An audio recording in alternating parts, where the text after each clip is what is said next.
let's talk about Apple's earnings. It's probably relevant to at least give a very quick overview of the earnings release and guidance for that matter.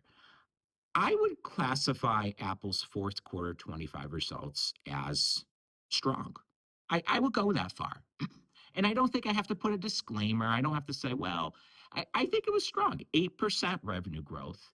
This is for a company. I look back over the past 3 years. Third quarter 25, the quarter prior was 10%. Those are the strongest revenue growth figures for Apple in years. And then when you go down and you look at gross margins, up 100%. Oh, not 100%. That would be really good. Up 100 basis points. You have EPS growth, 13%. So what's really happening here is revenue growth's one rate.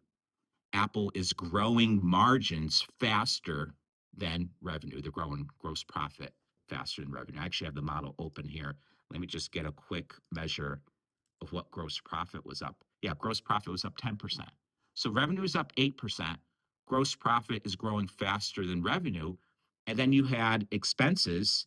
They were also up, it looks like, let's see, they were up 11%. So pretty close to gross profit growth. So what that means is EPS growth, well, that could benefit from the stock buyback. So Apple is removing shares from circulation, and you have EPS growing a little bit faster than operating income growth. I think, though, where my strong classification of earnings comes through is I think the product categories did really well. iPhone unit sales looks to be 5%. That was supply constrained. But we have Mac 12%. Apple Watch looks like a return to growth. That is a big story. It's the first time in 2 years that Apple Watch unit sales return to growth. AirPods unit sales, I actually think that almost got to growth. It actually looks like AirPods, I have revenue returning positive for AirPods and to the tune of 8%. That's the strongest result in years. Got to go back to mid 2022. Services, wow, 15% revenue growth. So what's happening in services, and we'll talk more about this in a few minutes, it is accelerating. So the revenue growth for services is accelerating even as the services business gets larger. So that base gets larger. That's pretty hard to do. So again, overall, I would say Apple's earnings, fourth quarter 25, were strong. I think Apple's guidance was also strong, basically implying double digits. What's interesting is Apple actually provided a specific revenue guidance number. That's something that I want to pull up here as well. What I like doing is taking the transcript from the earnings call. That way I can easily go through this.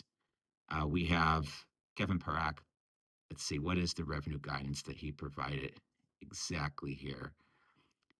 Okay, so Apple's guidance is the December quarter revenue will grow 10 to 12% year over year. That's interesting that they actually gave a very specific revenue guidance. Usually it's been, we expect to grow at a similar level as last quarter.